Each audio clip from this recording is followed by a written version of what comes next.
I was lost at sea, and I survived by faith. I learned how to have deep, profound faith, and I learned that it had the power to save me on the ocean through the a dozen storms that CNN sources mention. I had a broken shoulder. It was a miracle I survived. My boat's name was Angel. It was in Alberg 35. Alberg means the rock. My name, Louis Jordan, means the light. And like in Israel, it means to fight and strife. And Jordan, Jor, I am, and Dan is justice. So I hope to shed the light of justice on this abominable crap that's going on in the world, hopefully one of these days. But for right now, my intent and my goal is to promote faith. I want to deepen faith in the hearts of all believers of every religion. And I'm going to do that by telling you the truth, the reality of the Bible. It's an amazing proof, but the reality of the proof isn't taught anywhere.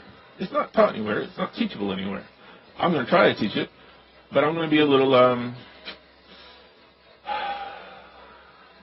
going to use metaphors and parables like Jesus did, because, it's not teachable. Jesus said it's because he doesn't want just anybody getting to the kingdom, lest they understand and be saved. He had his reason for teaching in parables. I'm going to be general. I'm going to explain these amazing Bible facts and prophecies in a general way. I'm not going to give quotes, and I would like to request that you get a paper and write down the dates, write down the sources that I give, and do the research and look it up yourself. You're going to find that they don't match exactly to whatever your research is, and that's fine. Eventually, at the end, I'd like to give you all the sources that I have, and then you'll see that they all match. And you can do your own math and come up with the right answers. And then you'll see the big picture. And that's what I'm aiming towards, is the big picture. I mean, there's bound to be some things that I say that won't match entirely. So you want to have your answers, your computations that you come up with, and mine next to each other in the context as well. So this is a workshop. You got to do the work. If you don't do the work, this is going to be unproductive for you. This requires work. So I highly recommend the King James Version of the Bible, but the other Bibles are also useful. I think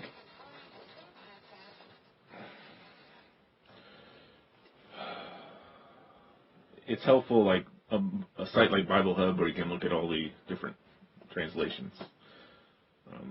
Because even King James, as it is, which is the best source as far as I can tell, it's not entirely 100%.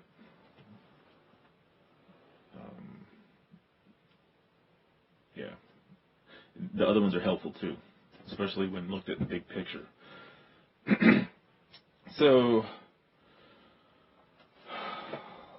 let's start.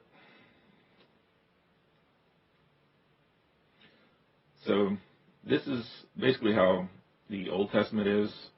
There are a lot of prophets in it, and they're basically channeling God's word, and they say, "Thus saith the Lord," and then they give you God's word.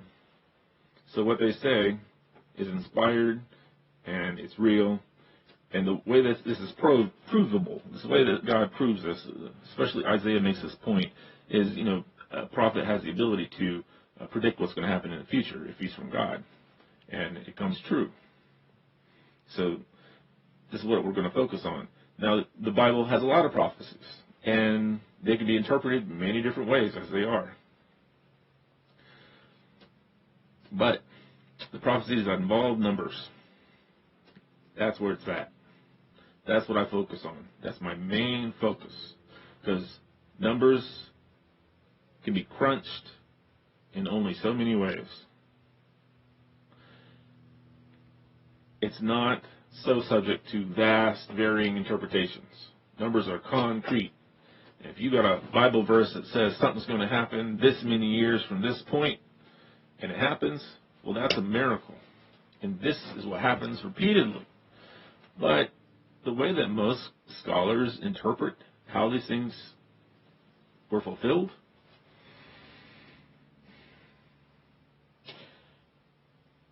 it's often the least significant way. It's the least important way. It's the least useful for understanding what's going on in the world today, for making sense of things. It's not very useful. This is a fact. And almost all the interpretations of the prophecies and how they're fulfilled that I've seen, almost all of them are pretty dang useless and fruitless. But the thing about the prophecy is there are multiple ways of interpreting it. And if you focus on the numbers, and the numbers keep pointing to the same events, they keep pointing to the same years, moments in time, and something major happens at that time, and then all the other descriptive factors about the prophecy all line up. Now that's meaty. That's something you can live off of. That gives life.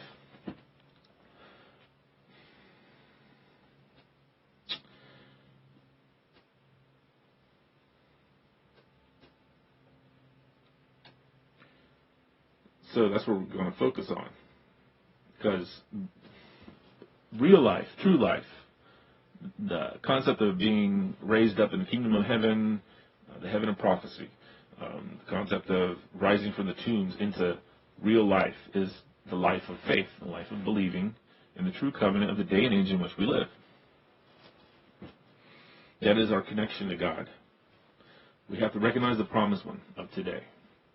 And how we do this is a good way to start, a good way to figure out the grand puzzle, the grand mystery, is to look at how the prophets of the past prophesied the things that took place in the past and how they were fulfilled. And once you see the pattern, then you can solve for today. Now, some people don't like the idea that God would throw a puzzle at us that we have to solve, especially a math puzzle. Well, Jesus, did he not say that everything I speak is in parables? And he did. And the reason why is because he didn't want just anybody getting into the kingdom of heaven. I mean, even at the very beginning of the Bible, it says God put a flaming sword at the entrance to the Garden of Eden. Why? Well, apparently mankind wasn't fit to live forever like Adam and Eve did. I mean, that's the Garden of Paradise. They had the tree of life. Well, I hope you prove yourself fit. Now, Jesus said, be on your watch. Be on your watch. Why? Because no one knows the day or the hour when he's going to come. The day or the hour. We don't need to know the day or the hour. We need to know the year. And then if something major happened in that year, that's a fulfillment, then that's a good proof. And that's a good sign. See, day or the hour or day. These are time units. Especially hour is a time unit. It's not just any random period. Especially hour. That's concrete. If you get down to that exact hour, man, you really have a prophecy that's absolutely proven. But, I mean, if God gave the year when Jesus Christ would begin his ministry, and it took place exactly that year, over and over and over, these prophecies are given over and over, and they all show that exact year, and Luke says this is when this happened. Yeah, that's a major proof. And that's exactly what happens. I'm going to show you how that happened. And then you'll see what these symbols mean. And you can see the big picture and apply it to today. When you apply it to today, it's the most beautiful, profound structure in your heart and soul, in your being, a structure of living faith. You'll be alive. You'll have real faith, perhaps the kind that can stop waves. How many people have this faith? How many? Hundreds of thousands of people have died on the ocean who claim to be believers, but didn't stop the waves.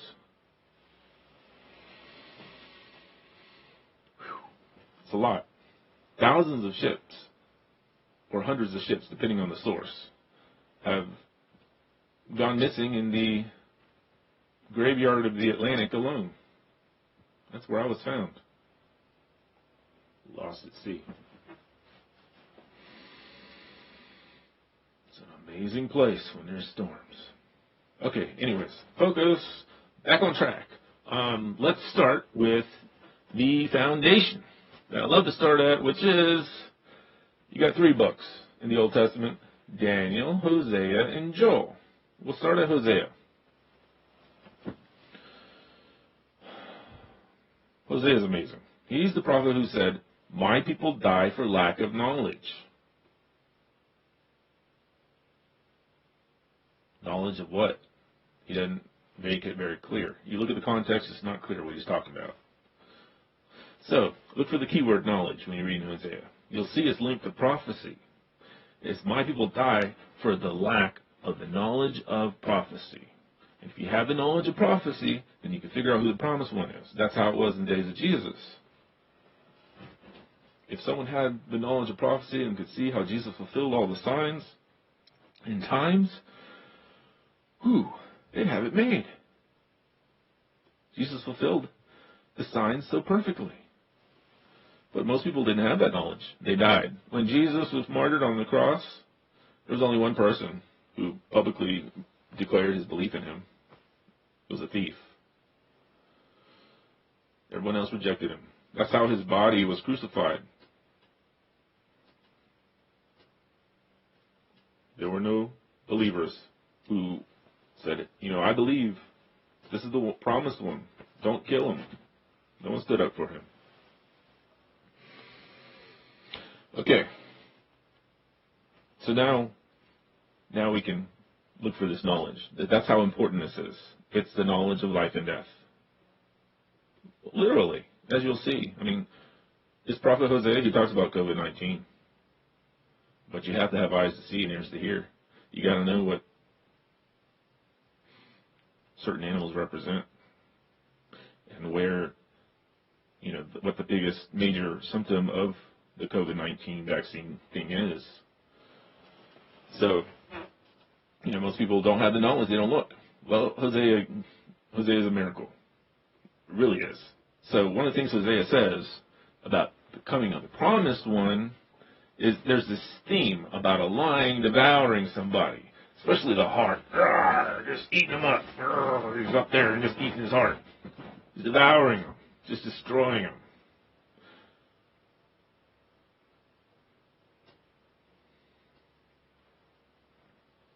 So a lot of this prophecy about the promised one that's going to come,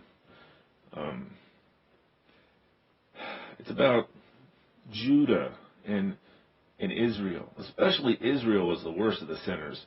And they've sinned so badly, they were worshiping idols, and God was going to punish them. And Joel was predicting this. He said, God's going to punish you like a lion. He's going to devour you.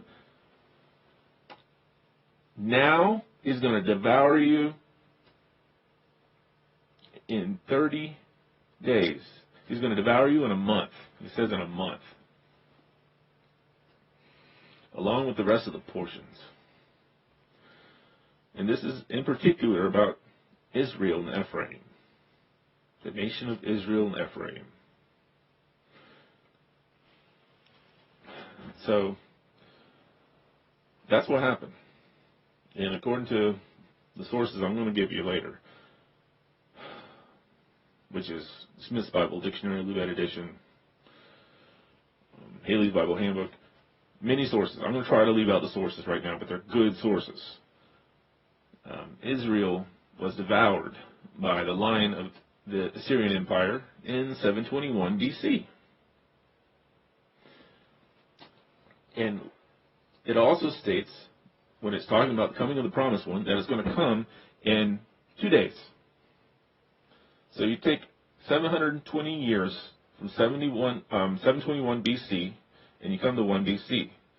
And towards the end of 1 BC is near 1 AD, because there's no 0 year on our calendar. So at that point, that's near the before Christ in the year of our Lord, which is like at the very beginning of in the year of our Lord. Well, that's traditionally where people believe that Jesus was born. That's why the calendar was started there. So this is a prophecy that was fulfilled. Now, how does the value of 2 days equal 720 years? Well, this is one of the great riddles of the Bible.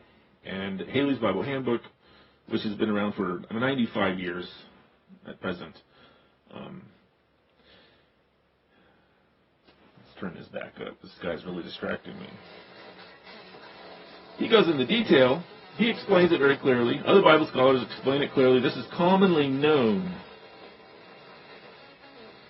in Bible prophecy, that a day is equal to 12 months. A month is 30 days. A day is equal to a year. Therefore, a year is equal to 12 months. Whereas a month is 30 days. Therefore, a day is 360 days. And therefore, a day is 360 years. A year is 360 days. And a year represents 360 years. A time normally refers to a year. Therefore, a time refers to 360 years. So, to get even more specific, in the book of Numbers, the scouts went out and they scouted the land of the promised land beyond the river Jordan for 40 days. They came back, they gave a terrible message, terrible report, so God punished them. And the Israelites had to wait 40 years before they were allowed to cross the river Jordan into the promised land. A day for a year. That was explained right there in the book of Numbers. It's explained elsewhere too. Plus, if you go to Revelations 10 through 13, the value 1260 is repeated 7 times in different ways. In one way it's repeated as 42 months, in another way it's 3.5 times. It's also repeated in Daniel similarly. It's repeated as, it's mentioned as 3.5 days, 3.5 years, and 1260. Now, I may not be entirely accurate on that, but that's the gist of it. Daniel states it as a time, times, and half a time. That's 3.5 times. So that's what it comes to. And if you do the math, it comes to this variable x. You can solve for x. It comes to x equals 360, which is 12 months. So this is an approximate year. A real year is 365.24 or 2524 or something like that. I can't be exact on that. This is around 365 days. So that's where this comes from. And in order to figure out Bible prophecy, you have to understand the Bible code, and this is the real Bible code. This is how it really works. So these numbers aren't coming out of anywhere. Hosea says, approximately, he says this, that the promise was going to come in 2 days. In 2 days, you're going to be raised up, basically. And that means that in 2 times 360 days, which is 720 days, which is 720 years in Bible prophecy, you're going to be raised up. Where? In the kingdom of faith, in the kingdom of prophecy, in the heaven of prophecy. This is a world that can't be seen, but with our minds we can grasp it with knowledge, the knowledge that can enable one to live. And that's when Jesus appeared in 1 BC at the end, which is the beginning of 1 AD. For hundreds and hundreds of years, this has been what the world has commonly accepted as when Jesus was born.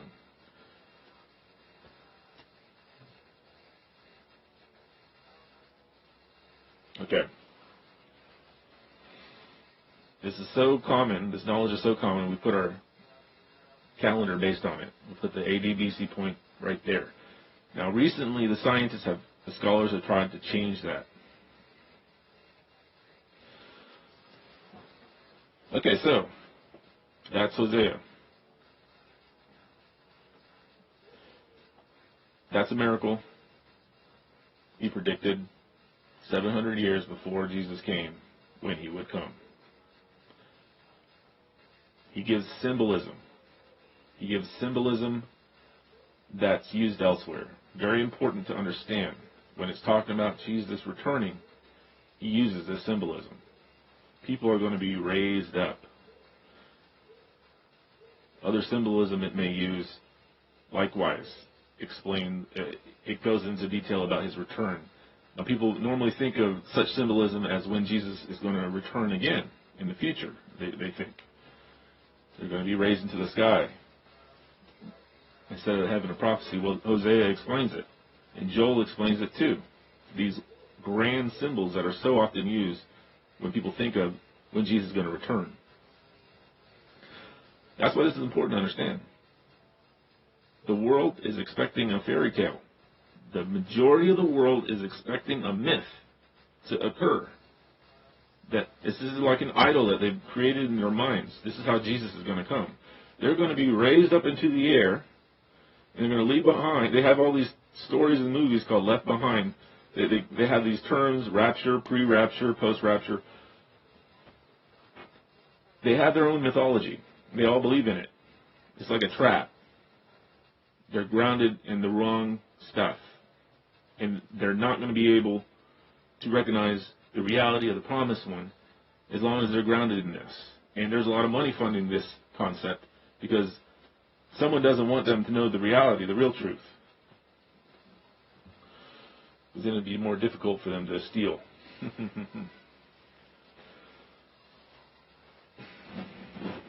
And pillage and plunder.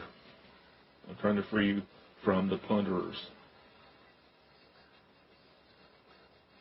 It has to do with my neighbors.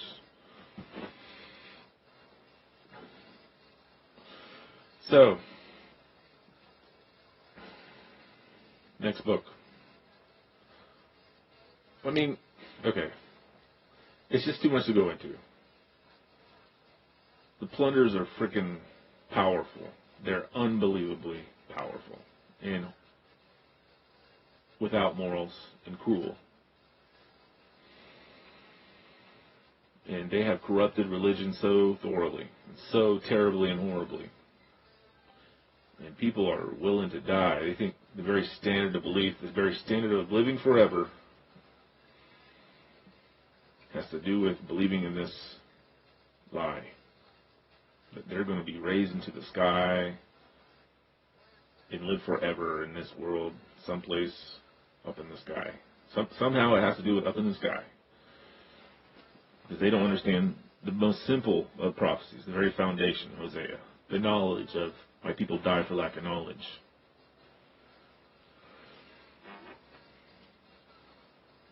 So,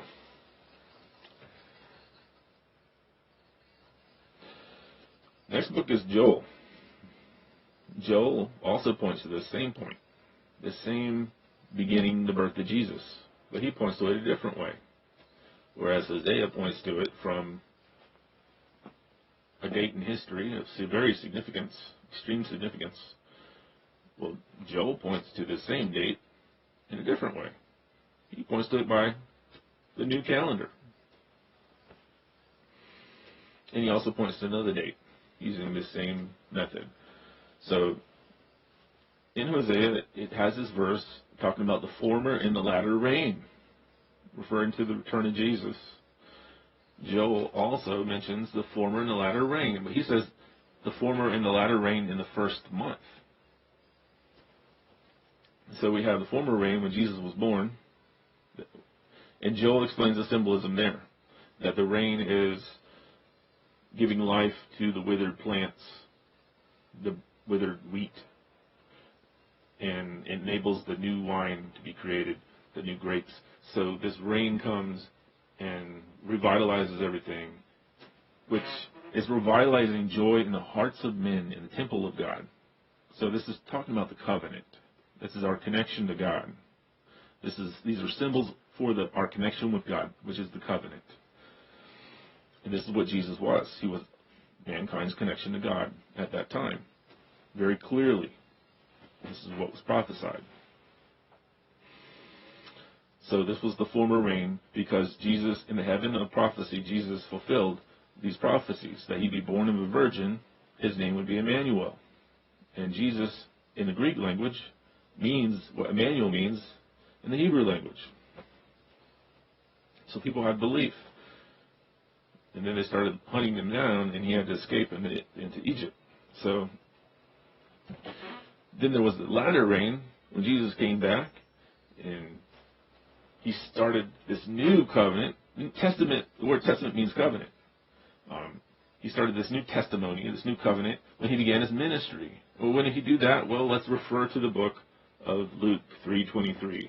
Now, there are some versions of the Bible that state that Jesus began his ministry when he was around 30 years old.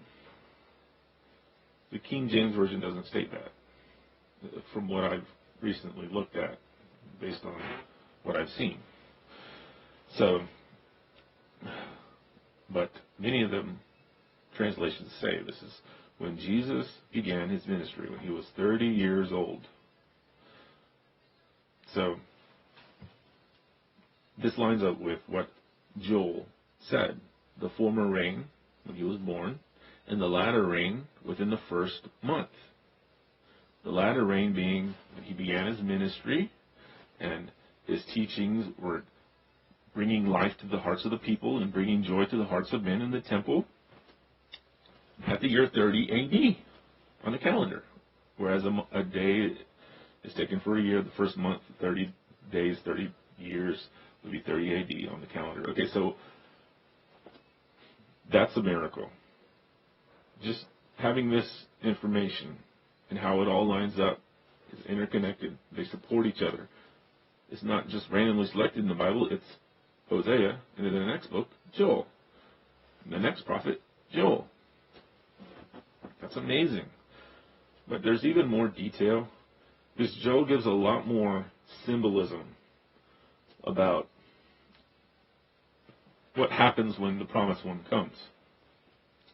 Okay, but first we're going to look at what this prophecy is grounded in, because Hosea starts from 721 BC. Well, where does Joel refer to the new calendar that this starts in? This is where. Look at the context. This is around the first two chapters, if I recall correctly. But basically, Joel's explaining and describing the empire of the day in which Jesus came to, which was the Roman Empire. He describes that the soldiers look like horses. You know how the Roman soldiers had these crests on their helmets? They look like horse manes. And how they marched in formation and attacked and dodged in formation. You know how the Roman Empire was well known for these vast hordes of formations that they had. That was their power. And they would just destroy and utterly conquer and wipe out places. And they were terrible. Joel likened them to locusts. And Joel describes them, how they were unique. They were unique. The Roman Empire existed, and their soldiers existed in such a way that won't exist again. That never existed before. He even says the like of their might and power won't exist for a long time to come. And he says that their leader is great. Well, who was their great leader? Let's think of a great leader of the Roman Empire. Julius Caesar. Well, Julius Caesar